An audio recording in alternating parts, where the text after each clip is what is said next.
नमस्कार मित्रांनो, मन की शांती चॅनलवर आपले स्वागत आहे. बऱ्याच वेळा जो अभ्यास आपण करतो तो लक्षात राहत नाही. खूप वेळा घोकंपट्टी करून पण लक्षात राहत नाही. चतुर को सब साइलेंसर बुलाते थे. माइंड को शार्प करने के लिए कोई बंगाली बाबा का चूरन खाता था. What is the matter with you? आपण खूप अभ्यास करतो आणि मग ऐन परीक्षेत तो लक्षात राहत नाही. आपला आजचा व्हिडिओ याच विषयावर आहे. मी काही टिप्स आणि स्ट्रॅटेजीज शेअर करणार आहे ज्यामुळे तुम्हाला तुम्ही केलेला अभ्यास लक्षात ठेवण्यासाठी मदत होईल. चला तर मग पाहूयात कोणत्या टिप्स आहेत ते. स्मरणशक्ती कशी कार्य करते हे समजून घेऊया. आपल्या मेंदूकडे जी माहिती आहे ती तो एन्कोड करतो, स्टोअर करतो आणि इन्फॉर्मेशन रिट्रीव्ह करतो.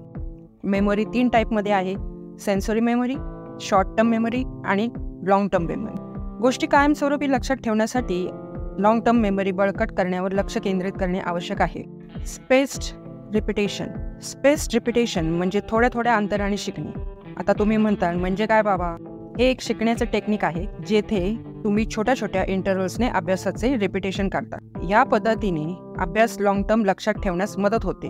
ही टेक्निक अत्यंत इफेक्टिव्ह आहे. तुमचा संपूर्ण अभ्यास एकदम करण्यापेक्षा तो डिवाइड करा. एक पाठ अर्धा तास केला तर दुसरा पाठ सुरू करण्याआधी एक इंटरव्हल किंवा ब्रेक घ्यायचा. ब्रेक नंतर पुन्हा अभ्यासाला बसायचे, आधीच्या अभ्यासाची उजळणी करायची आणि पुढचा अभ्यास सुरू करायचा. असे केल्याने तुम्ही तुमच्या मेंदूतील स्मरणशक्ती बळकट करत आहात. त्यामुळे तुम्ही केलेला अभ्यास हा लॉंग टर्म लक्षात राहतो.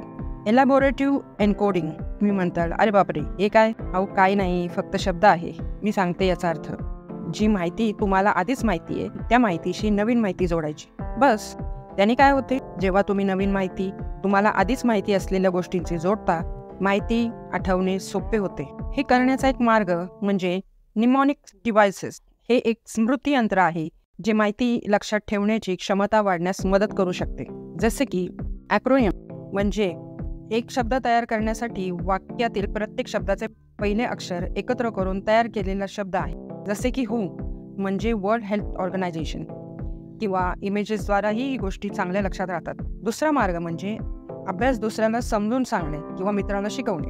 एखादी गोष्ट समजावून सांगण्यासाठी तुम्हाला ती स्वतःला नीट डीपली समजून घेणे गरजेचे आहे, ज्यामुळे तो अभ्यास तुमच्या नीट लक्षात राहतो. इंटरलिव्हिंग ही एक अशी प्रोसेस आहे जिथे विद्यार्थी त्यांची स्मरणशक्ती वाढवण्यासाठी अभ्यास करताना अनेक विषय एकमेकांमध्ये मिसळतात. संशोधन असे सुचवते की इंटरलिव्हिंगमुळे शिक्षण सुधारू शकते, कारण ती तुमच्या मेंदूला सिमिलर कन्सेप्ट्समध्ये डिफरन्शिएट करण्यास एनकरेज करते.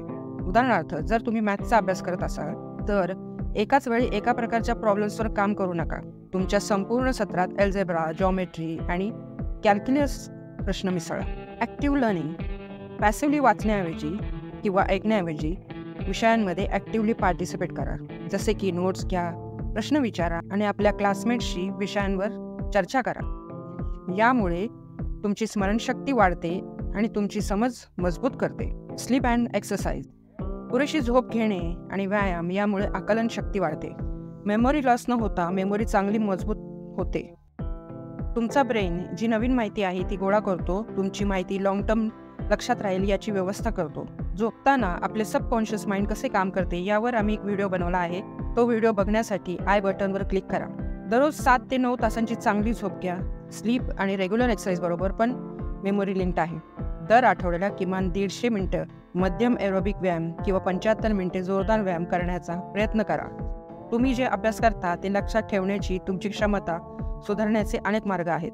या टिप्स आणि स्ट्रॅटेजीज तुमच्या अभ्यासाच्या रुटीनमध्ये वापरा आणि तुम्ही तुमची लॉंग टर्म मेमरी वाढवा. हा व्हिडिओ तुम्हाला कसा वाटला हे आम्हाला कमेंट करून सांगा. तुम्ही स्मरणशक्ती वाढवण्यासाठी काय करता हेही आम्हाला कमेंट करून सांगा.